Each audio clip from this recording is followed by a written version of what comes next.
आज के वीडियो में हम लोग पढ़ेंगे वेपर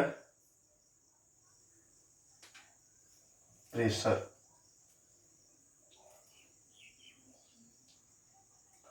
वाष्प दाब। ये वाष्प दाब क्या है, वेपर प्रेशर क्या है? वाष्प दाब का जो कॉन्सेप्ट है, पहले तो हम इसका डिफिनीशन बोल दे रहे हैं, आप बार बार रिपीट करके लिख सकते हो। तो इसका डिफिनीशन होगा कि जब द्रव तथा इसके गैसीय अवस्था किसी निश्चित ताप पर साम्य अवस्था में हो, तब गैसों के द्वारा द्रव पर लगने वाले दाब को वाष्प दाब कहा जाता है। नेक्स्ट पॉइंट, किसी निश्चित ताप पर शुद्ध पदार्थ का वाष्प दाब निश्चित होता है। इस बात को समझ लीजिए। जैसे मान लीजिए एक बंद बर्तन में कोई द्रव रखा हुआ है, तो किसी निश्चित ताप पर द्रव का जो भी अमाउंट गैस में चेंज हो गया हो, हम तब की नहीं बात कर रहे हैं जब द्रव का कुछ अमाउंट गैस में चेंज हो गया हो और कुछ अभी चेंज हो ही रहा हो, उस समय की बात नहीं कर रहे। जितना मात्रा को गैस में चेंज होने है हो चुका, अब और मात्रा गैस में नहीं चेंज हो रहा है, मतलब जितने गैस बनने थे बन चुके, अब बन के रुक गए, अब और गैस नहीं बन रहा है। तो हम लोग उस सिचुएशन को कहेंगे कि यह साम्य अवस्था आ गया, और उस समय जो भी गैस निर्मित हुआ, जो भी गैस बना, इन गैसों के कारण बच रहे द्रव पे या बर्तन के दीवार पे जो भी दाब लगेगा, इसी को हम लोग क्या बोलेंगे, वाष्प दाब कहेंगे। ठीक है, समझ में आ रहा है? किसी निश्चित ताप पर किसी बंद बर्तन में द्रव का जो भी मात्रा गैस में चेंज हो गया हो, इसके कारण जो भी दाब लगेगा उसी को हम लोग क्या बोलेंगे, वाष्प दाब बोलेंगे। कोई दिक्कत? अब अगला हेडिंग है वाष्प दाब को प्रभावित करने वाले कारक। वाष्प दाब को प्रभावित करने वाले कारक, कब वाष्प दाब ज्यादा हो जाएगा और कब वाष्प दाब कम हो जाएगा, इन सब बातों को हम समझाने की कोशिश करें। तो इसमें पहला फैक्टर है द्रव की प्रकृति। देखिए, द्रव, जिस द्रव का हम वाष्प दाब देख रहे हैं, उस द्रव का यदि अंतर आणविक बल, यदि द्रव का अंतर आणविक बल का मान ज्यादा होगा तो वाष्प दाब का मान कम होगा। हम ऊपर की ओर एरो देते हैं तो इसका अर्थ हुआ बढ़ रहा है या ज्यादा, और नीचे की ओर एरो देते हैं मतलब घट रहा है या कम।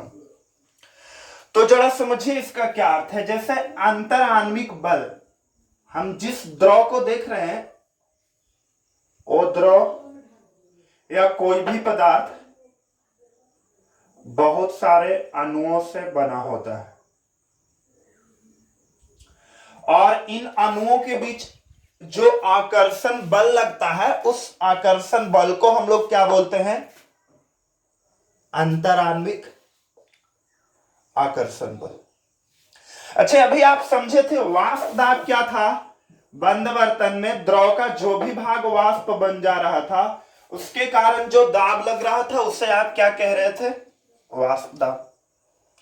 मतलब यदि ज्यादा वाष्प बनेगा तो ज्यादा वाष्प दाब लगेगा, और कम वाष्प बनेगा तो कम वाष्प दाब लगेगा।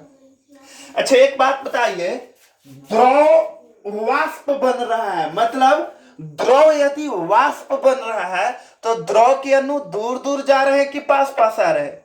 दूर दूर जा रहे हैं। द्रव में अणु थोड़े पास होते हैं, और वाष्प यानी कि गैस में अणु क्या होते हैं? दूर होते हैं।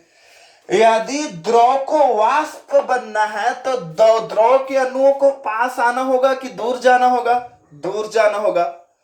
और अणुओं के बीच यदि आकर्षण बल ज्यादा लगे, यदि अणुओं के बीच आकर्षण बल ज्यादा लगे तो क्या अणु आसानी से दूर जा पाएंगे? नहीं। यदि अणुओं के बीच ये वाला बल ज्यादा लगे तो क्या अणु आसानी से दूर जा पाएंगे? नहीं। आसानी से अणु दूर नहीं जा पाएंगे तो क्या ज्यादा वाष्प बनेगा? नहीं। और ज्यादा वाष्प नहीं बनेगा तो क्या ज्यादा वाष्प दाब लगेगा? बिल्कुल नहीं। तो आपको समझ में आ गया होगा कि अंतर आणविक बल यदि ज्यादा हो तो वाष्प दाब का मान क्या होगा? कम होगा। यह पहला फैक्टर। दूसरा फैक्टर है ताप, टेम्परेचर। अच्छा इसमें यदि आप ताप बढ़ाओगे तो वाष्प दाब क्या होगा? डेफिनेटली बढ़ेगा। ये कॉमन सेंस की बात है। जब आप लोग ताप बढ़ाते हैं तो द्रव ज्यादा गैस बनाता है कि कम गैस बनाता है? ज्यादा गैस बनाता है, ज्यादा वाष्प बनाता है। तो ज्यादा वाष्प बनाएगा तो ज्यादा वाष्प दाब लगेगा कि नहीं लगेगा? डेफिनेटली लगेगा।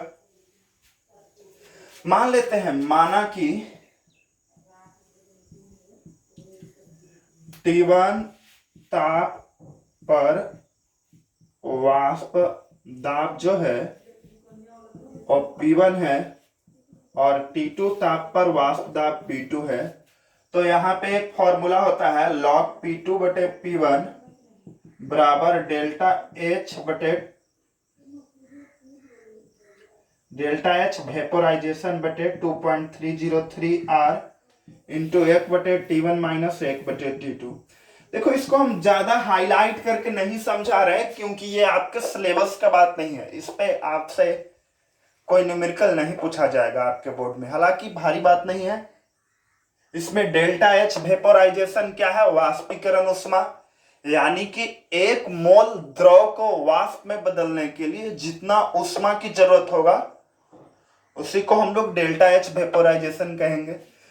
इस पे हम ज्यादा जोर नहीं दे रहे हैं, इस पे आपको कोई न्यूमेरिकल नहीं बनाना है, ऐसा ही खरखा समझ लीजिए। वैसा इसको बोला जाता है क्लिपरन क्लाउसिस समीकरण। इस समीकरण को क्या बोला जाता है? क्लिपरन क्लाउसिस समीकरण। और तीसरा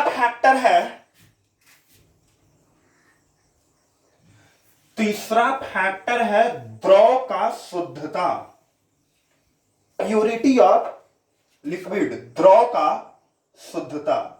तो इसमें हम लिखवाते हैं कि शुद्ध द्रव का वाष्प दाब इसके विलयन के वाष्प दाब से अधिक होता है। मतलब किसी निश्चित टेम्परेचर पे देखें तो एक मान लो शुद्ध जल है, एक उसका विलयन बना दिए, शरबत बना दिए, तो जो जल का वाष्प दाब है वो ज्यादा होगा और शरबत का जो वाष्प दाब है वो कम होगा। ऐसा क्यों होगा ये आपको आगे के हेडिंग में बताया जाएगा। ठीक है, कोई दिक्कत? अब आगे देखिए। तो ये था वाष्प दाब। वाष्प दाब का मोटा मोटी मतलब यह है कि बंद बर्तन में द्रव का जो भी भाग वाष्प बन जा रहा है उसके कारण जो दाब लग रहा है उसी को हम लोग वाष्प दाब कह रहे हैं। ये मोटा मोटी मतलब है, परिभाषा नहीं है। परिभाषा क्या है आपको लिखवाया गया। तो उसके बाद है राउल्ट का नियम। रॉल्स, अच्छा राउल्ट का नियम से पहले आप समझ लीजिए आंशिक दाब। आंशिक दाब यानी कि पार्शियल प्रेशर। आंशिक दाब क्या है? किसी भी पदार्थ के मिश्रण में प्रत्येक पदार्थों के कारण लगने वाले दाब को उस पदार्थ का आंशिक दाब कहा जाता है। जैसे मान लो यहां ए बी सी डी 4 तरह के पदार्थ है, ये सब मिल के जो दाब लगाएंगे वो तो कुल दाब होगा, पर इसमें जो ए के कारण दाब लगेगा उसको हम लोग बोलेंगे ए का आंशिक दाब, जो बी के कारण दाब लगेगा उसको हम लोग बोलेंगे बी का आंशिक दाब, और शॉर्ट में क्या बोलेंगे? पीबी। शब्दों में क्या बोलेंगे? बी का आंशिक दाब। सी के कारण जो दाब लगेगा उसको क्या बोलेंगे? पीसी। शब्दों में क्या बोलेंगे? सी का आंशिक दाब। तो किसी भी पदार्थ के मिश्रण में प्रत्येक पदार्थ के कारण जो दाब लगेगा है ना, उसे उस पदार्थ का क्या कहेंगे? आंशिक दाब। कोई दिक्कत? ये सब छोटे छोटे हेडिंग्स है। उसके बाद है राउल्ट का नियम। राउल्ट का नियम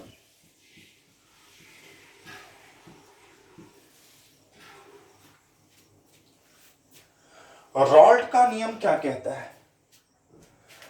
राउल्ट का नियम कहता है कि किसी निश्चित ताप पर किसी भी पदार्थ का आंशिक दाब,